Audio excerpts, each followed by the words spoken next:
got another one on here, and he keeps pulling it all the way under, so we might have a big one.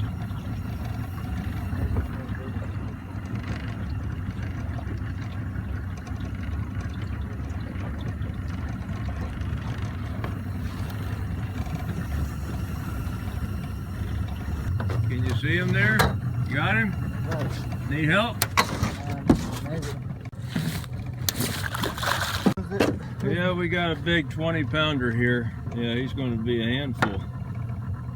This is a blue catfish, kind of like in the channel catfish family. They get a little bigger. This one is 19 pounds. And you can see with the tape measure, 32 inches long. And I watched a kid on a YouTube video skin a fish a different way, and I'm going to try it that way this time. And what it is take a regular utility knife like this, box cutter, but you take the straight blades like those out of it, and you put one of these, what I call a roofing blade. It's a hook blade. You put that in there, and let's see if I can do it as good as he did. Now, he did it on a much smaller fish, about a 3 or 4 pounder. But this one's 19 pounds. He's got a lot more skin. It's going to be a tougher skin. Not that easy to skin the fillets once they're off. When a fish is that big, I don't just gut them and fry them. That's too big. I don't even gut them at all. I just fillet them. I'm also going to be using my video glasses. Started here. This is up here on the shoulder end. You can feel there's a lot of meat in that area. And so I'm going to, or what I call the shoulder, of course there's no shoulder, they don't have arms, but right behind the head, above the gills, there's a meaty area there.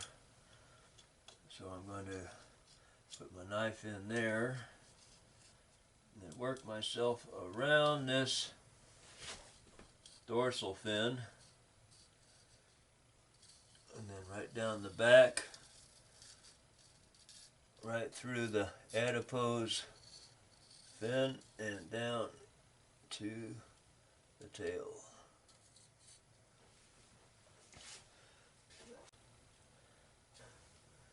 Now there's a pointed bone right here behind the gill and above the pectoral fin, and you want to work behind that for sure. I like what this hook knife is doing. This is easier to handle. And they claim, I don't know how true it is, but they claim that the belly is the fattiest area of the fish. Not inside, but the outside, the belly meat. And so they say that that is best to not even use that, because it will hold most of the toxins that might be in what the fish has been eating and living in. So I'm going to bring this down right here to this fin here, and then right alongside the anal fin.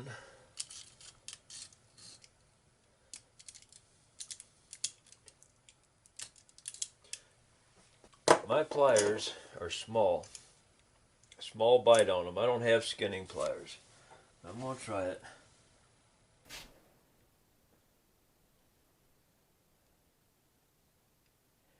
This is Monday night, and he's been in the refrigerator since yesterday morning. Got to keep a finger handy to peel the meat back when it's trying to come off with the skin.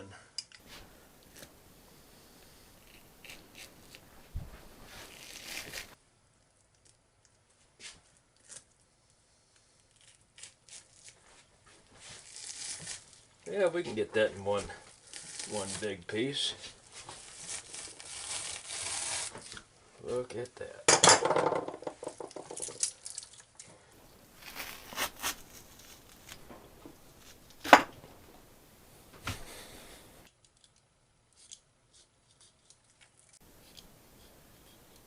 Bone here behind the pectoral fin.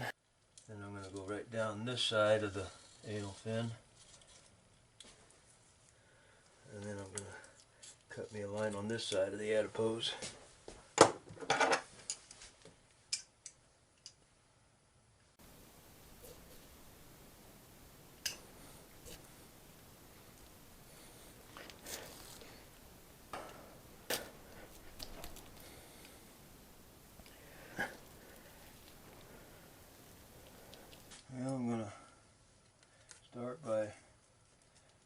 right down the back here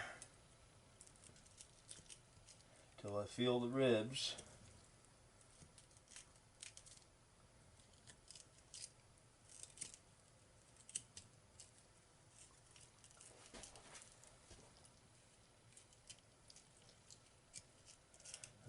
Stay along that skeleton as much as I can, right alongside of it.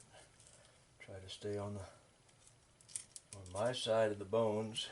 The rib cage is going to drop lower and lower as I work my way back.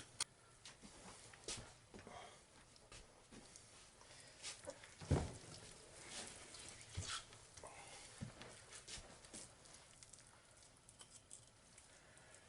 gotta stay in front of the anal area, which is right behind these pectoral fins. I mean these fins back here, they're not pectoral fins, I forgot what they're called. Put the knife all the way through at that point and just carefully press it against the skeleton and work my way down to the end, to the tail.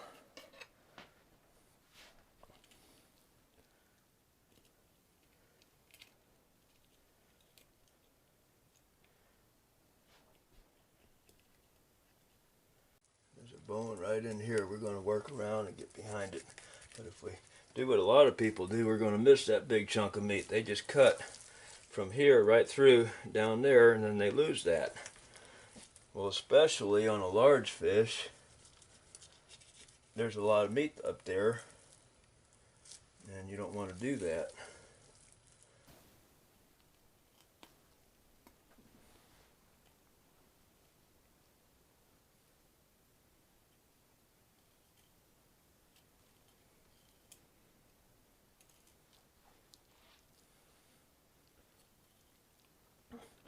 Well, a sharp knife is always handy for this, but too sharp, it goes into the bones, and then you wind up cutting the bones.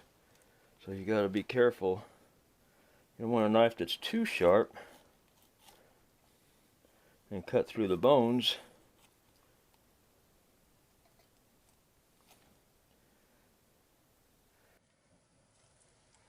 There's one great big old chunk of meat that we're going to put in the sink here. Thing that looks like it's still bleeding. I know it's dead. I hope.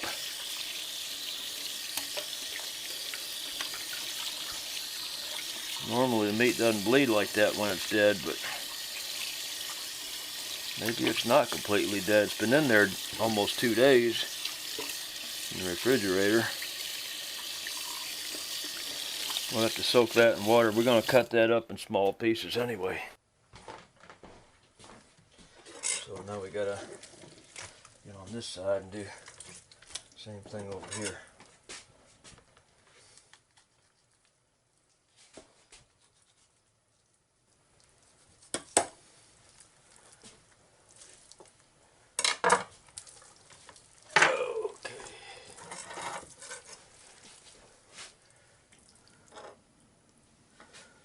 It's fairly thin. We didn't leave a whole lot of meat on there, but there's really, if you were starving, there's enough meat left on this so you could just cut that tail off and fry that with the bones in it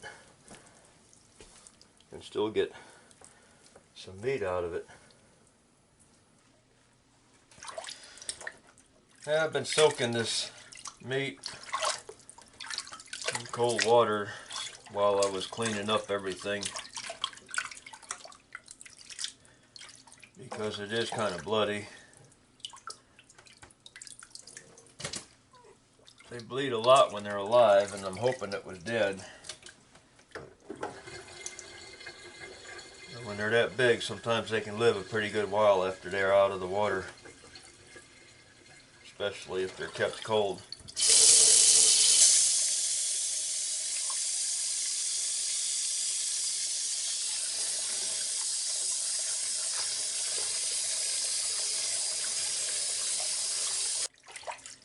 Everybody's got their own way of doing things. Someone else may leave a comment saying a different way to do it or what they don't like about this or whatever, but I don't know, I've been doing it like this a long time.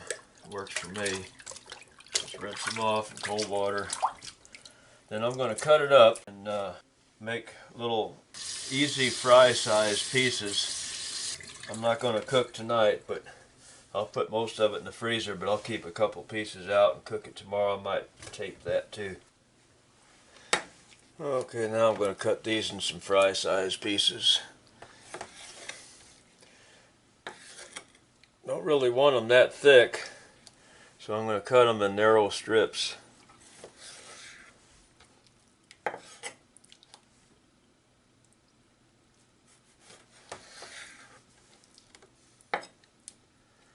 Kind of like so. On the tail, and then the rest of it I'm just going to go on ahead and cut strips like so.